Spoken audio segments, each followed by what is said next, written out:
Hi, Seth. Hello, Hi, how are you? fine. How about you? Not too bad. How's everything? Yes. Busy as usual? Yeah, How was well, the Sunday? this is after Eid Qurban. The practice is a little lighter Yeah, than before sure. in Yeah. Turkey. Hi, Nikolay. Hello. Hi, Hi. Dr. Chabra. Hi. Good evening or Hi, good Hi, Dr. morning good or to good see Chabra. you. afternoon. What are you up to, Nikolay? Everything as usual. Sunday, everything as usual. There's no difference. I Don't tell me you were working. am. Neurosurgeons and traffic lights never stop. You know That's so bad. that. Don't set bad example. Yeah, well, this is the case. Right. How are you? Are you not Ah, working today? That's surprising. no, I knew that I'd have to come for this thing, so yeah, that's okay. Not bad. But Sunday, I generally don't work. I just go do runs, that's all. Rarely I operate, very rare. Who else is joining? Is Sandeep joining us? Sandeep has messaged me. I assume he is. Yeah. Because we have 1 minute to go. So, Yeah. and Imad, are the cases uploaded? My presentation is about 300 megabytes, so there is a link, but I can share it from my site if Imad makes me co-host. I have the cases with me, sir. Sorry? Imad, what did you Professor say? Imad is saying he has the cases, and Professor Vesha looks like that he's the president of the society. He's very worried. Look at his, he's just anxious, worried. Hey, how are you? Not bad at all. Good. Yes, Syed, how are you? Hi, Kilan. Sorry, you're muted. Just unmute. Let me see.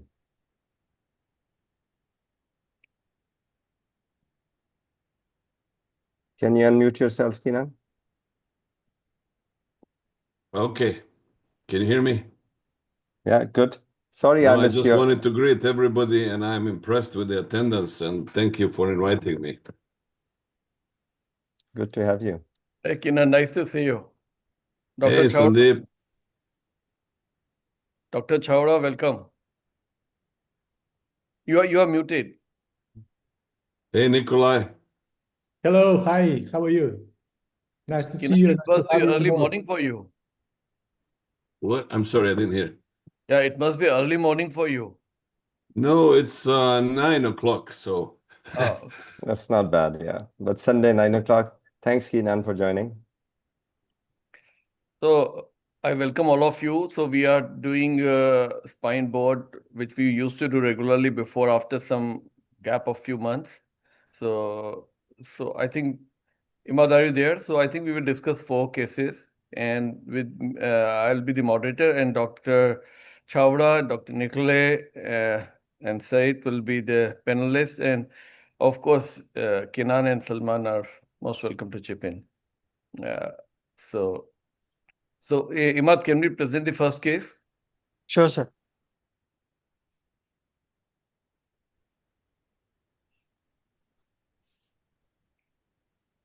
Who's presenting the first case?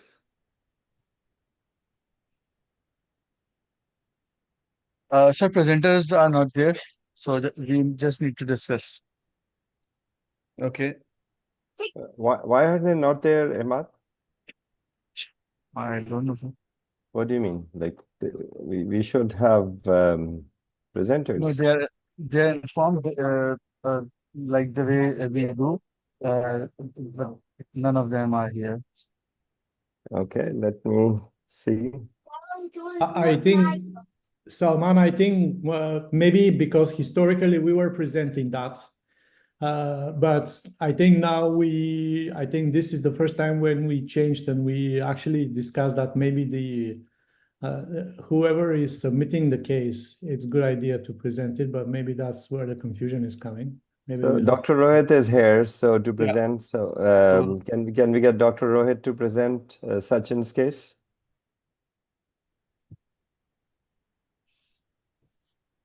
but Dr. Rohit will be presenting his case. Okay.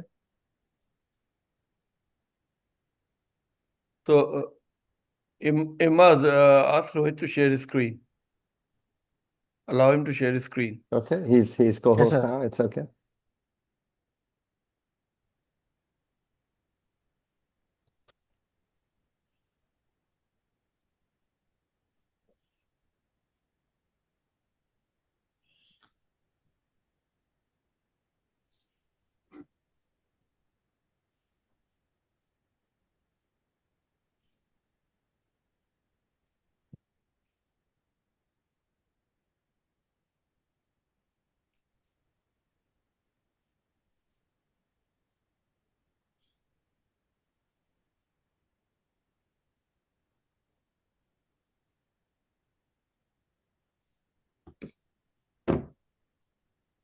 Yes, Dr. good Rohit, I evening, saw sir. that you have too many slides. I think you just make a brief presentation. Normally, we do it in 5 or 6 slides at the most. So please Okay, be sir. brief. Yeah. So, Okay, sir. I'll start, sir. hmm. Okay, sir. I'm presenting a case, sir, where a patient was a 58-year-old male, sir. Sir, am I audible, sir? Yeah. Okay, sir. He presented with complaints of progressive ascending tingling and numbness in both lower limbs in 7 years. Complained of imbalance on walking since 7 years. Complained of difficulty typing from left hand since 7 years. And complained of lower limb flexure spasm since 1 year. And had recently developed urinary urgency and constipation since 6 months. On examination, we found his tones were increased. Both lower limb tones were higher than upper limb. His power was maintained by 5 by 5, but his left hand grip was reduced by 50%, and his right hand grip was reduced by 20%. His deep tendon reflexes, upper limb and lower limb were exaggerated and had an ankle clonus. His Hoffman sign was present. Plantars were upgoing. Uh, as we can see in the images, sir, the X-ray is suggestive of severe degenerative changes in cervical spine. There's a kyphosis of angle of around 33 degree. Anterior osteophytes were present. C45 disc was reduced. Space was reduced, and there's an obvious kyphosis there, sir. The flexion extension X-ray, the kyphosis was maintained. It was a rigid kyphosis. On MRI, we can see there was a severe canal stenosis with myelomalacia changes at C45, C5, C6.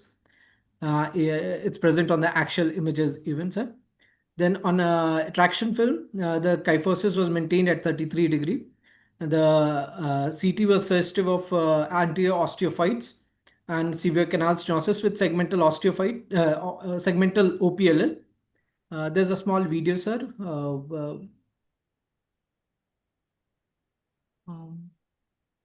It's not playing.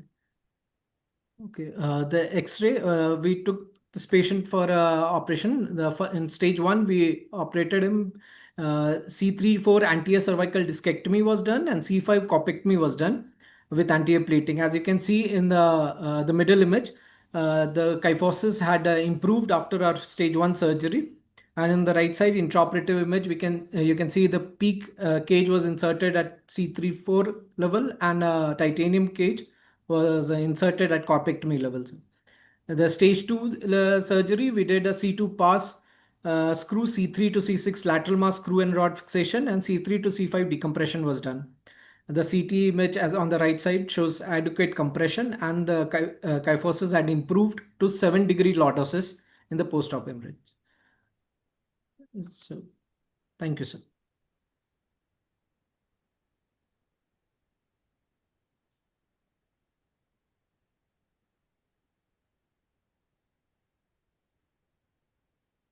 I did not see in the beginning, how old was the patient? 58-year-old, sir. 50-year-old. Okay. And how long did you take to do the anterior part of the surgery? Around 6 hours, sir. Means 6 hours. Actually, we were planning to do stage 2, sir, but the anesthetist team wanted us to stage the surgery, sir, because of they had a hypotension episode. So we stage it to second stage. So 6 hours for the anterior surgery only. Yeah? Yes, sir. Okay. Posterior MRI after the surgery. I mean, do you have MRI of the spine after the surgery? MRI, we have a post-op CTs, sir, which we have done, sir. Can you show us postoperative CT, please? Yes, sir. On the right side, there are two images, sagittal and coronal images, sir. Yeah, there is a lot of noise. It cannot see very well. Can we comment, by the way, or we? Sir, there was. Please go ahead, Keenan. Please go ahead and comment, please. Yeah, I think you did a very good job. This is a very tough case, obviously. The exact similar what I would do, I would go first from front. I wouldn't do corpectomy. I would do just discectomy, aggressive discectomies at 4 levels, restore partially the lordosis, and then go from behind, and as you did. So almost very similar. One thing I want to tell everybody, I've done about 2,000-3,000 of anterior approaches and published it as well. One of the most dreadful complications with these cases, which you will encounter extremely rare, is white cord syndrome. And this is a complication which happens when you have severe spinal canal stenosis, and when you decompress it, the spinal cord gets kind of rebounced, and then very rarely it gets into the significant swelling. So one of the very important things perioperatively to do is monitor the blood pressure, keep it above 85 mean arterial blood pressure, and also do the monitoring. It's also useful to do intraoperative monitoring, SSCPs, MEPs. So always think about this dreadful complication that will happen extremely, extremely rarely, but when it happens, you'll remember it for all your life. Otherwise, I think you did a good job, the best I can tell based on this noise on the CT scan. I would probably go a little bit more aggressive when you did this at C3, C4 discectomy. You have to drill partially the end plates, get you a little bit more room to decompress, and all else is good. Thanks. Thank you, sir. Yeah, Dr. Mehmet is asking whether posterior surgery alone would have been enough here. Sir, patient had kyphosis, sir. Actually, it was K-line negative, sir. And they were OPLL, actually. If you closely watch, during operation also, we had to carefully dissect the dura, sir. We needed an anterior surgery. There was anterior compression. There was a cord changes at C4, 5 and C5, C6 levels, sir. And there was a retro behind the vertebral body, we had compressions. So may I ask a question, Sandeep? Yeah. Yeah, so much of the kyphotic correction you were able to achieve anteriorly, except at the C2, 3 level, there was slight instability. Now, if we were able to do an MRI post the first stage, could the posterior decompression have been avoided? You may have just gone in and stabilized posteriorly because you had gone in for a corpectomy and 3-level decompression in front. So maybe so. Right, because Sorry. yeah, please. My comments, I agree. Why I asked how long it took in my hands. If I have to do something from front, I prefer to do it up to 3 hours surgical time, because I'm afraid of complication, obviously. So the patient is not very old, but the older the patient, the higher chance for dysphagia. I agree that I would not have done, to start with, it's a good job. It's a good job. I'm explaining what I would have done differently and why. So I would have gone, as Kenan said, with anterior cervical decompression and fusion only, without corpectomy and plating. Maybe I would have stopped within 3 levels. and then I would have supplemented posteriorly. That's my comment. So that's what I would have done differently. I think that in the beginning, these bridging osteophytes would be difficult to correct only with posterior surgery. So the anterior surgery to start with, at least in my practice, would be necessary to overcome the kyphosis. And then because it's a long construct, I would have gone posteriorly as well. Yeah, I agree. I think whatever was done was, whereas most of us would have done the same because there was significant kyphosis.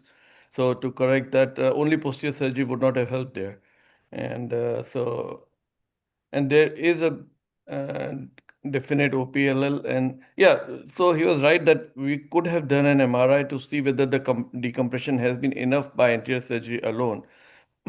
But more likely it would not have. So at least there is no harm in doing a posterior surgery. Secondly, as the construct is long, there is always a risk of instability. So giving a posterior support always helps. So I think Dr. Sachin is who operated the patient is unmuted now. So Sachin, you want to say anything?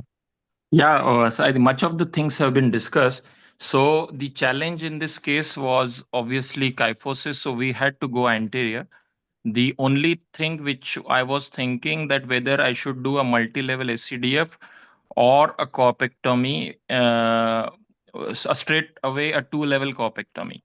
So the literature says, and it's quite logical also, that multi-level ACDF has a better chance of correcting the kyphosis compared to corpectomy. So I thought to do multi-level ACDF, but at this level, the segmental OPLL was quite thick. The the C5 level, yes.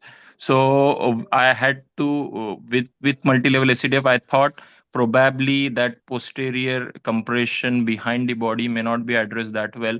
So I decided to do a one-level corpectomy, and the higher level, the C3, C4 level, I could manage to remove that osteophyte with a ACDF. So that was the plan. And since it was more than three-level construct with four surfaces, I thought it will be wise to reconstruct the lordosis even posteriorly. The anterior surgery was a bit difficult because of obviously OPL surgery. Anterior will always have risk of CSF leak and dural injury. So it took more time than expected, but the 6 hours was inclusive of the anesthesia time, the neuromonitoring setup and everything. So I mean, skin to skin, it may be around 4 hours. And at the end of surgery, the anesthetists were not very happy because they thought that there is a low dose inotrope requirement and sort of thing. So I decided, since the patient was the father of a doctor, I thought to stage it for another day and came back 2 3 days later with a posterior supplementation. And he doesn't have, the main challenge was not to have any neurological deterioration, and he actually didn't have any neurological deterioration. His spasticity improved, and he's just discharged just 10 15 days back, and he's doing well. Hopefully, we plan to get an MRI at 3 months follow-up, but clinically he has improved. So hopefully the MRI will also improve. The radiological parameters have corrected. So that's it. Yeah, just one comment here, Sachin. C23 was also unstable on the dynamic X-rays. So going posteriorly, in addition to providing a buttress to the lower part of the kyphosis, also has helped in stabilizing C23, because with C3 to C6 having been fixed, otherwise there would have been a chance that that would have become more unstable subsequently, right? The only thing which Nikolai also I would want to agree with him is, if you had not been able to achieve a good kyphotic correction anteriorly, then the plan may have changed slightly in that one may not have stabilized anteriorly at the first go. After decompression, gone posteriorly, corrected the kyphosis, and if needed, then come back again in front to stabilize it. But most of the times you don't need to if you have just put in a peak case, as Nikolai had suggested. So I would agree with him. If the kyphosis was not corrected substantially in the first go anteriorly, but you were able to achieve a good correction. So I would agree with your strategy and plans. Thank you. Okay, so we are done with the first case. So I think we'll proceed to the next case. Dr. Kabir is here to present his case. Sandeep, Yeah. actually, I wanted to say something also. Is it possible? Sure. Just I would like to say that this is not only, as you said, it is not only a cervical spondylolytic myopathy. This is a case of myopathy plus kyphosis. Therefore, in such cases, our preoperative workup should cover not only spinal cord imaging, but also evaluation of the cervical kyphosis, I mean deformity. That means we need to have information about the whole spine in such cases. Maybe dynamic MRI also can show us about the changes during the flexion and extension in the spinal cord. Also, in 20% of such cases, there is a possibility of tandem spinal stenosis. This is possible in 20% of the cases. Therefore, lumbar spinal MRI also can be helpful. We need to see also if there is stenosis in the lumbar spine, but surgery is, I think, okay. They did a very good job, but I would use pedicle screw instead of lateral mass screw in such a case. That's all. Okay. Thank you, Said. You're welcome. So Thank you. we now move to the next case.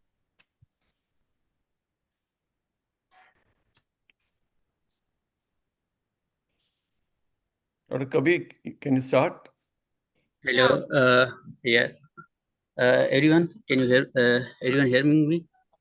Yes. So my name is Dr. Kabir. I am resident at LNH Department of Neurosurgery. So here is a case I have to present. So this case is about a 3-year-old boy with a history of RTA, car versus truck, head-on collision presented to us 8 days post-event. So his head was stuck on the windshield of the car. So after presentation, 8 days after the injury, he was presented with the weakness in the right upper limb, and rest of the limbs were moving normally. On examination, 3-year-old boy, awake oriented, GCS was 15/15. Powers in the right upper limb were 0/5. There was a placid paralysis, and the rest limbs were 5/5. And sensations were decreased in the right upper limb as well. So we advised CT scan, cervical spine. So that showed there is a fracture in the C2 vertebra that is angulated and anteriorly displaced. And here we can see in the corner section the same fracture line that is passing through the vertebral body of the C2 as well. So here is the axial view at the level of the C2, in which we can see the fracture with the angular displacement. And the posterior elements of the C2 were intact. So here as well we can see that the posterior elements of C2 were intact, and also the anterior and posterior arc of C1 were also intact as well. So here is an MR. This is sagittal view, and here we can appreciate again the hyperintensity behind the cord that is suggestive of the ligamentous injury, and also the injury of the tail that is with unstable fracture. So here again we can see this is the axial view at the C2 vertebra. Here we can see the hyperintensity anti-ligamentous injury. So the other thing in this case is if we see here in the MR at the level of the C4 vertebra, there is a hyperintensity at the C4 starting from the C4 and it goes till C6, C7. So this is the this is meningocele that is due to the root avulsion of brachial plexus. So the weakness of the right upper arm is explained by this injury. So the question is here, what are the diagnosis and what are the surgical options for this case?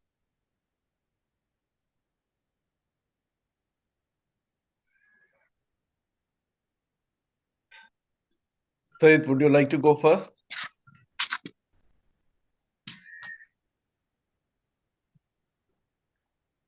You asked me? Yeah. Yeah. In this case, as we can see, there is a fracture of C2, but I am not sure about the reason of monoparesis because the case has right arm monoparesis, right? Yes, Yeah. yes, sure. That is because of brachial plexus injury. Yeah. We need to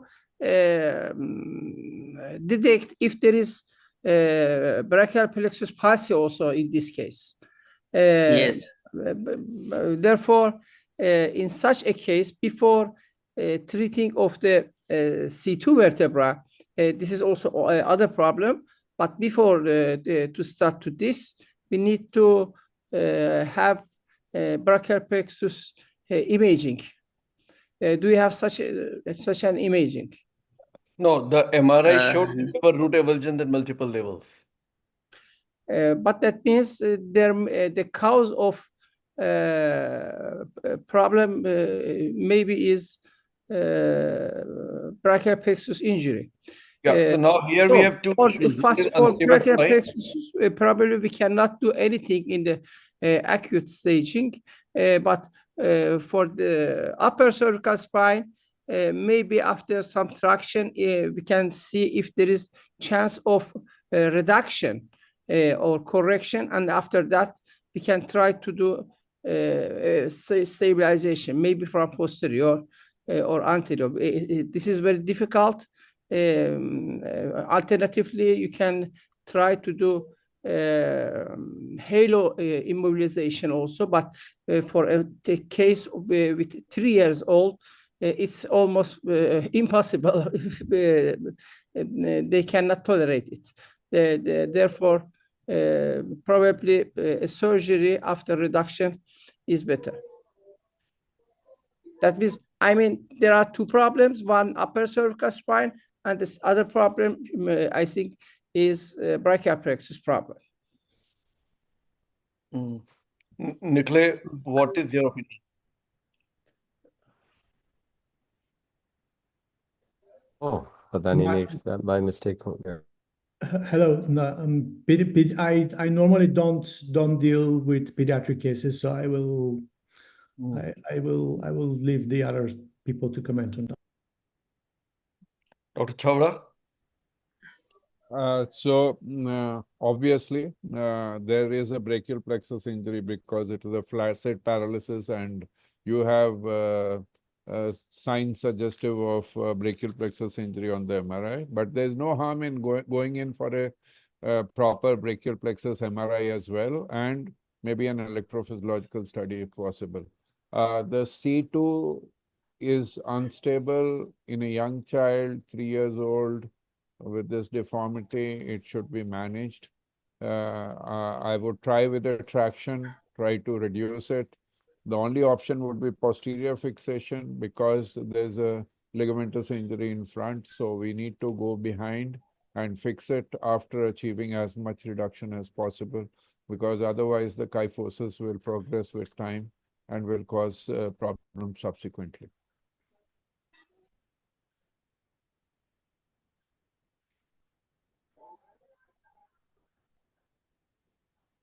You're muted, Sandeep.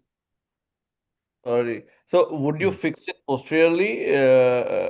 Firstly, you said that you'll fix it posteriorly. Second, my question is whether you would do it with wires or with pedicle screws. 3 years I have used pedicle screws without problem. So I can use pedicle screws posteriorly for this. Means it would be a Harms fixation. And of course, the rotation, some element of rotation would be restricted. But with a ligamentous injury, you won't be able to achieve stability from front. So you have to go posteriorly. And I would try a preoperative traction to reduce it preoperatively. Otherwise, most probably, as you position the child under general anesthesia, there's a good chance it would reduce by itself. But it's better to have an awake reduction because under general anesthesia, there are more chances of a deficit. Of course, neuromonitoring would be required. Kiran, do you have any opinion on this? Yes, obviously this is obviously a tough case in a young child. The best I could tell, there is no compression from front, and tell me if I'm wrong. And I think probably posterior fusion occiput probably to C5, 4, 5 would be enough just to lock him in position and decompress. I don't think necessarily anterior approach is needed. I can't see very well. The images are very small. So I think posterior approach probably will be enough. And what about the brachial plexus? I didn't hear very well what was the issue about brachial plexus. There was avulsion of C2, C3? C4 to C7 root avulsion Okay. was. I don't have much experience in brachial plexus injuries. I don't do peripheral nerves, so I would defer. I really don't have expertise on brachial plexus. Yeah, so I do quite a lot of brachial plexus injuries. So here, I think the first thing should be to do a posterior fixation, stabilize the spine, and then after that, as soon as possible, as soon as the child is fit, we should explore the brachial plexus and do multiple neurotizations. Because once there is multiple root avulsions, there is no way child is going to get better by just waiting or by anything. So we need to neurotize because time is of essence, and the longer we delay, the chance of recovery become less and less. So maybe within a month or two, we should explore, and then I think we should wait for at least 4 to 6 weeks because the root avulsion was only from C4 to C7. And as the complete upper limb is flail, there is a small possibility that C8 even may improve. Right now, as it's less than a month old, EMG and CV will not really show much. So the electrophysiology won't be of much use. I would suggest to wait for at least 6 weeks and then explore the brachial plexus depending on the improvement. Just a question to everybody on the panel. Would you stop at 4 or you'll go down to 5 with posterior fusion? Salman, Sandeep, and others, Dr. Chabra. I would do only C1, C2. I would also only do C1, C2. I think it's not necessary to go below C2 for this case. And especially since it's a young child, I would restrict to C1, C2. So you guys don't think occipital is needed for fusion? No. No, I would not. It's I would my not case, go so I did C1, C2. Can we have a look? Yes.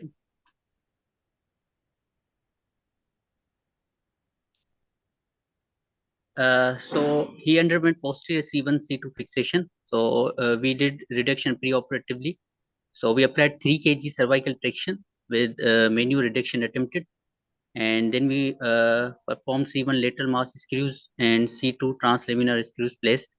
And dissection maneuver performed and near total reduction was achieved. So these are the few intra images. And These images are really small. You needed to show bigger images. Anyway, for next time, remember. So here is the intraoperative picture of the X-rays. So here is almost near reduction of the fragment is achieved with C1 lateral mass screw fixation and C2 translaminar screw fixation. What was the size of the screw that you used? So we used 3.5 diameter screw size in both vertebrae. Okay. So were you able to achieve the reduction pre-operatively only, I presume? No, it wasn't possible pre-operatively, and even with traction, it wasn't possible. So needed manual as well. And once the screws were in, so it's easy to. Right. Right. But Good now you job. need to build the brachial plexus. So Put so it's so simple to bring it back. Right. Professor Goel is there. We must ask for his opinion. Salman, thank you for inviting me on this for this discussion. Obviously, this is I didn't see all the images, and I also didn't see the extent of facetal injury. I couldn't see on the images. So there is a C2 fracture and there is a atlantoaxial instability for sure. There's no question about it. So this patient needed what you have done, C1, C2 fixation, and that is the treatment. However, I probably would not have used laminar screw. I would have used pedicle screw at C2 as well. And most important thing in this will be the vertebral artery. You see, when putting pedicle screw, if you have an axial image, if the fracture line is going through the vertebral artery foramen, then one has to be really careful because, you can have a damage to the vertebral artery. I'm not sure how strong the pedicles were, how big the pedicles were, but I will do in any case, whether pedicles are big or not, whether the vertebral artery foramen is involved or not, whether there is facetal injury of the C2 or not, I will do selective C1, C2 fixation and that's it. So that is my answer, Sarman. And if you have done laminar, I will not argue too much on that. But this is the strategy and this is the treatment. I think, Sandeep, it's a pleasure to hear from the person who invented the technique. Yes. Apologize, sir. It should be Goel technique and not Harm's technique. So, so we have the pleasure of hearing from the person who invented the technique. Thank you. Thank you, Dr. Chabra. And I'm sure the discussions are going on beautifully. And I will be, I will be in the rest of the program, but I missed the timing. Maybe this Greenwich time and all those things. But you have still more cases to discuss, Salman? yeah, we have. Okay, so I will be here for the rest of the show, Salman. Okay, so now we move to the next case. Dr. Nikolai, Satish is here. okay. Yeah. So share his screen. Yes, sir.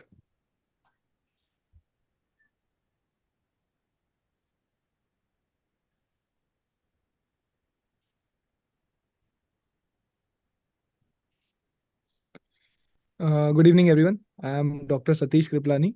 I'm a Please make it PowerPoint mode, please. yes, sir. I'm a robotic spine fellow at Sri Balaji Action Medical Institute. So, 56-year-old male came to us with complaints of chin to chest deformity with hyperkyphosis of the thoracic spine. And deformity started 20 years back. It was gradually progressive. At present, the patient had no horizontal gaze, which led to difficulty in walking, sitting, and eating food. The patient had no complaints of upper limb or lower limb radiculopathy and no complaints of bowel bladder impairment. Considering the past history, he was a known case of ankylosing spondylitis and not taking any medication. He was operated in September 2024 for occipitocervical fusion for compressive cervical myelopathy at the CV junction. At present, he had no upper limb symptoms. He had recovered from it. So on examination, the patient had severe chin to chest kyphotic deformity. The power of bilateral upper limb and lower limb was 5/5. The plantars were flexors. The clonus was absent. The deep tendon reflexes of the lower limb were brisk. The tone was normal and the Hoffman was negative. So apart from the lower limb being brisk, all other things were normal. So this is the image, the clinical picture of the patient. severe kyphotic deformity. And this is the X-ray done. The kyphotic deformity, if measured from T5 to T12 was approximately 100 degrees. And this is the CT scan which was done. Now the questions for the board are, what should be the preoperative care? What should be the operative plan, including positioning on operating table? And what would be the anticipated outcomes?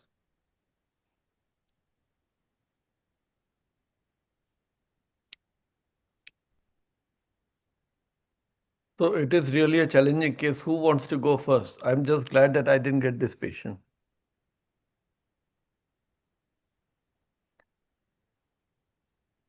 Nicolai? Yeah, so indeed, very challenging case. And preoperative care, so these cases normally they are known to have quite significant degree of and level of complications. So preoperative care, you have to make sure that everything is well corrected. I don't know what is the comorbid status of the patient, but you have to make sure that the patient will permit a complex and long surgery. Positioning on the table, I probably would consider positioning the patient on Wilson, and but it's also you have to make sure that the table that you're putting there is possible to break. So once you put the patient on a breaking table, and then you can obviously the patient will require osteotomies on not only one level. So this would require a little bit more analysis than what it was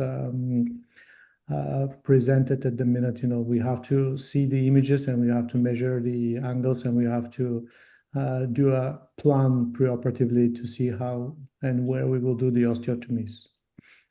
In short, that. Said, you do a lot of deformities. What would you do? Excuse me. No, I don't have any experience in very severe deformity. But in this case, the first problem is intubation. Even intubation is a very big problem. And maybe you need to prepare everything for not only intubation, and in case of any problem during anesthesia, maybe tracheostomy, but tracheostomy is also very difficult in this case. Otherwise, for such a case, a multi-session osteotomy is the choice. But the problem is where has this case been so far? We should ask this. This is a very difficult case. In less the degree of the deformity, he would come to the doctor. But I think the prognosis is not good in this case. And surgery also is very difficult, and anesthesia also, as well. Vasilis, do you have any opinion?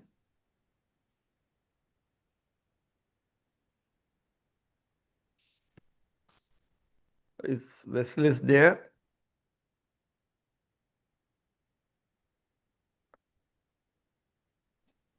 Okay, can you hear me now? Yeah, we can hear you. Yeah. I think they will need to do a fiber optic intubation on the lateral side. And one choice is to start from one of the lower. So I believe if you really need to do this fully corrected, you need to do one in the lumbar spine, one vertebral osteotomy in the lumbar spine, one vertebral osteotomy at T1 or T2, because we know that for correction of cervical kyphosis, T1 and T2 gives the best correction, even up to 30 degrees, and then one in the thoracic area. So you need to prioritize this, and the preoperative planning is that you need to put the patient for a few days in traction on the table.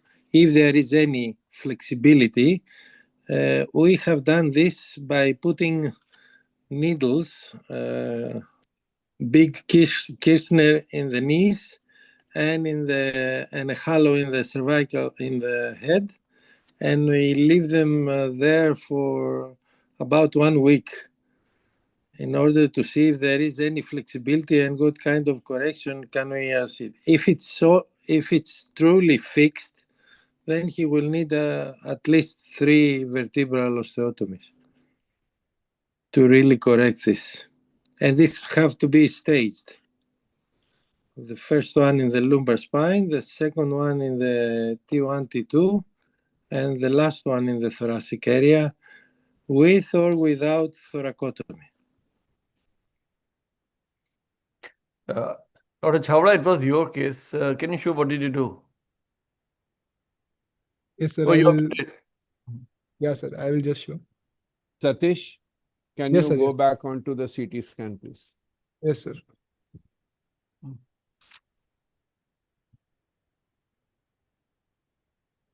So, yeah, maybe the previous pic.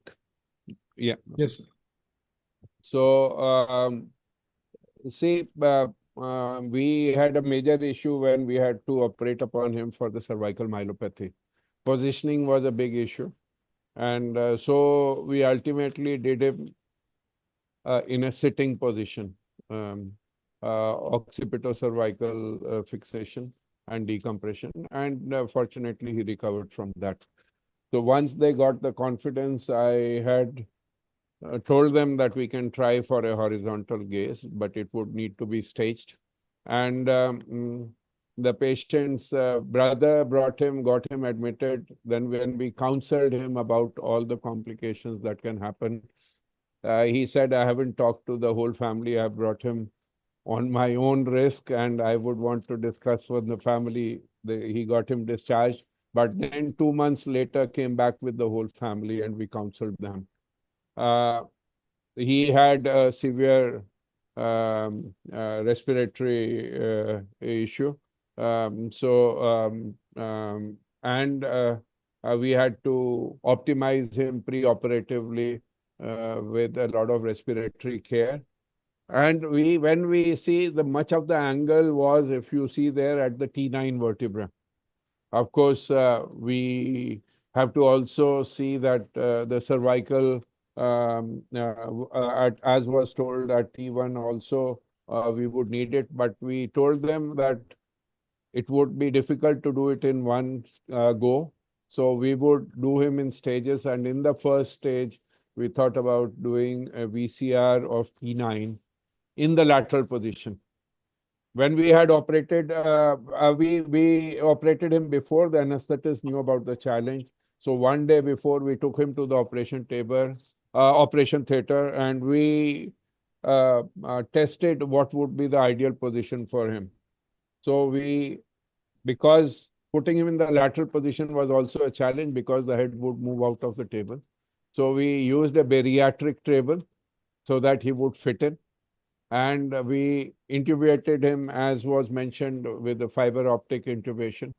Tracheostomy was not possible for him. And then in the lateral position, we first from one side put in the screws on the left side, 6 levels, 3 above T9, 3 below T9. Satish, can you come to the pic below, or intraoperative pic? Yes, sir.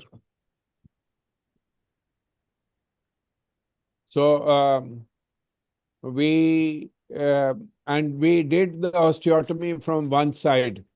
first from the from the right side, we put in all the screws. He had a DEXA of minus 5.5. So we had told them that we may need cement augmentation, but we used 7.5 screws all through, and we were able to get a good hold. So we did not need to put in cement. So we did the osteotomy from one side, completed it. Then we closed the wound temporarily, flipped him over. From the other side, we put in all the screws, and then we completed the osteotomy. We put in the cage, and we were able to achieve compression, do the correction, and then we closed the wound. We had told him that if we could go in for a second stage to have a full correction subsequently. He is very happy, and he now wants us to go in for the next stage surgery as well, which we are planning. Satish, can you show the... Yeah, so this was the correction that we were able to achieve. And this, he can now walk by himself, which he was not able to do. He was not able to eat before, and we will plan to do a T1 osteotomy subsequently in order to give him a good horizontal gaze, which we feel maybe would be less challenging. This was more challenging, and we should be able to give him a good correction. And the thing is, we had told him that if we were happy just with this, we discussed it in another conference, and people said, why do you want to go in again? But the patient is happy, he wants to go in again. We want to give him a good quality of life because he's a young patient, and we feel we should be able to do it and achieve a good correction. So anybody else has any suggestions on what else we'll be doing? So this was a very rigid curve, Vasilis, and we were not able to achieve any correction by it. So we had to do all correction intraoperatively only. And so hopefully we will be able to do the rest of the correction in the subsequent stage. Congratulations about the result. It's definitely very impressive, especially on the having done all the vertebrectomy on the side. Now, as you saw, you have a huge change of the sternum compared to the pelvis, but you see that it's almost horizontal, the T1, T4 level. Right. So are you planning to do something there, or you will work on the lumbar side? No. We'll go in at the T1. As you said, it may be more important to correct the, give him a horizontal gaze by doing an osteotomy on top, rather than going in the lumbar region. We feel he should do well just with another osteotomy, which we'll do at the cervicothoracic region. So you will connect this spinal fusion, this instrumentation, with, let's say, T2, which is the best vertebrectomy. How up are you thinking to go? 3 levels above. We will use cervical pedicle screws. Excellent. I wanted to say that my best result was with cervical pedicle, and I have stopped at C6. So you leave him at least 3 discs free because he's young. No discs are free. It is entirely fused, a solid fusion, no movement, no flexibility. Right. Yeah. So what position would you use now? Again, lateral. So you will first do on once in one lateral decubitus, and then you turn him, and that's interesting.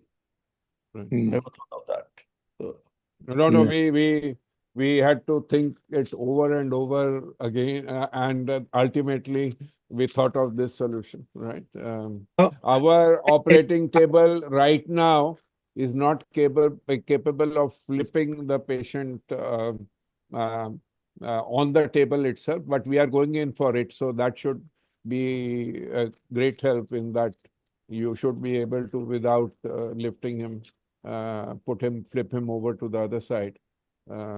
So a good operating table is also very helpful in optimizing outcomes. Great. Good job, Dr. Shah. So, Imad, do we have time for one more case? We can do one more case. Sir, but sir, is the presenter available? You check. Who's the presenter, Imad? No, sir, I can see. Sir, can't see anyone else.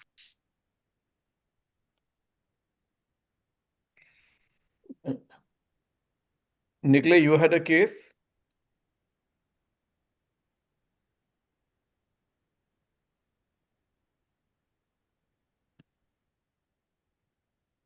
Yeah, I send a case I can present quickly, yeah. Okay. But if there is no time, we can do it next time. We still have 10-15 minutes. Okay. So in that case, I'm sharing my screen. Right. So let me see. So I'm going to present to you a case that it was a bit strange in my practice. Just a quick reminder of the CSF leak rate. So just because of the time, I will present to you. There was a 48-year-old male that I have operated. He is he's known bodybuilder. He used to practice rugby back in time, so he was very, very active. Relatively early development of spinal stenosis, so he got L4, L5 unilateral decompression surgery, which was non-complicated. He was discharged and everything was okay, but 2 weeks after the surgery, he presented with significant postural headache, nausea, vomiting, photophobia. You can see his MRI scan clearly, despite it was not leaking out, it was contained CSF leak. There was features of CSF leak. So I have tried to treat him with blood patch because the CSF was contained and it was not leaking out. So I decided to try blood patch, so a bit more conservative. However, that was not successful, so I had to go and reopen. You can see here the defect that I have encountered when I have opened. You can see that so B is a hook probe, so the defect was about 3 millimeters, not very big defect, but the patient was very symptomatic. So before I continue, you can see here on that MRI scan, the path of the CSF leak is not straight through the skin, but it has this U shape. This is because of the way I start my surgeries. I always, with my decompressions, I raise this so-called thoracodorsal flap. So like that, and then later on when I'm closing, I stitch that in a watertight fashion here. So like that, I prevent, even if I have a small CSF leak, usually the CSF leaks are contained. So this is what I have done. I have stitched the defect with 6-0 nylon, and then it was uncomplicated post-operative course, and I have released the patient. So unfortunately, 2 weeks later, the patient again presented to me with similar symptoms.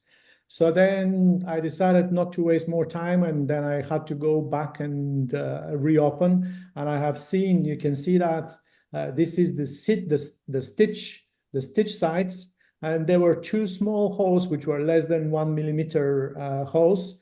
This is just for the purposes of comparing to see how big is the hole. This is 22 gauge needle, so that gives you information of how big is the holes.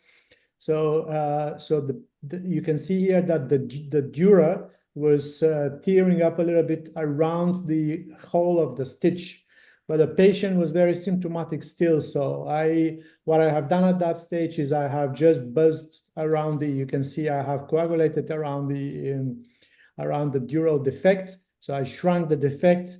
there was no more CSF leak. There was CSF discharge when I have opened, but after I have coagulated, it shrunk the dural defect. There was no more CSF leak, and I discharged the patient. And then 2 weeks later, the patient came to me again with similar symptoms, and I had to reopen again. And you can see what happened. That's my stitch from previously, completely torn, like the dura was exploded. And I have stitched again, this time with interrupted stitches. And that solved the problem again. In the meantime, if you remember, I told you that the patient is a bodybuilder and he was training.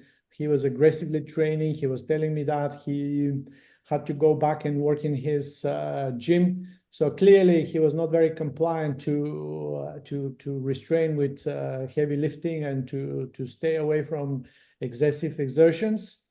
But on top of that, because the patient was bodybuilder and I was suspicious that he's probably supplementing himself, I have done cortisone levels, morning cortisone levels, and you can see 35 nanomoles per liter. And the desirable should be over 140. So this is how I stitched at the end, and this was my end. After the third operation, finally, I managed to achieve success, and the patient never came back to me again. We had a follow-up, and the patient is well. So I want to hear your comments. Have you had this before? And do you think that this low cortisol could play a role in what happened to this patient? I never revised somebody like that 3 times in my life. So, Nikolai, did you Nikolai. use glue the first and second time? Sorry? Did you use glue the first and the second repairs? Every time that I have revised, I would use a Tahosil, and then I would put fibrin glue on top of that. Every time. So Nikolai, great case, and now when I have a CSF leak, I'll be sending it to Ireland. So what I would do differently, obviously this is a guy, and I published this on several different problems. But the problem of your case obviously was increased intrathoracic pressure due to his exercise and lifting weights and all that. Because once you have a CSF leak and you release the pressure within the intrathecal compartment, you cannot have the perfect Valsalva maneuver intraoperatively when you do the secondary closure. What I suggest, and I learned it from my mentor, Professor Al-Mefti in Skullbase, and then I expanded it and published it for Chiari malformations, for spinal cord tumors and all that, you got to include fat tissue. So the only thing that I would do differently in your case when you went first time around there, I would incorporate in your 5-O-proline or 6-O-proline, or I would incorporate the fat tissue graft, which you can harvest before surgery. This guy has not much in his subcute tissue, so I would probably go from para-umbilical area with a small incision and harvest little piece of fat tissue and incorporate in your stitches, and then basically go and add some more on the top, because fat tissue kind of conforms with the dura and doesn't allow any further egress. When I have a CSF leak on disc surgeries, or when I close for foramen magnum meningiomas, or when I close for spinal cord tumors, even with the best possible stitch and Valsalva maneuver, I do incorporate fat tissue in epidural space. And I'm still waiting for my first CSF leak in Chiari malformation for foramen magnum meningiomas or spinal cord tumors.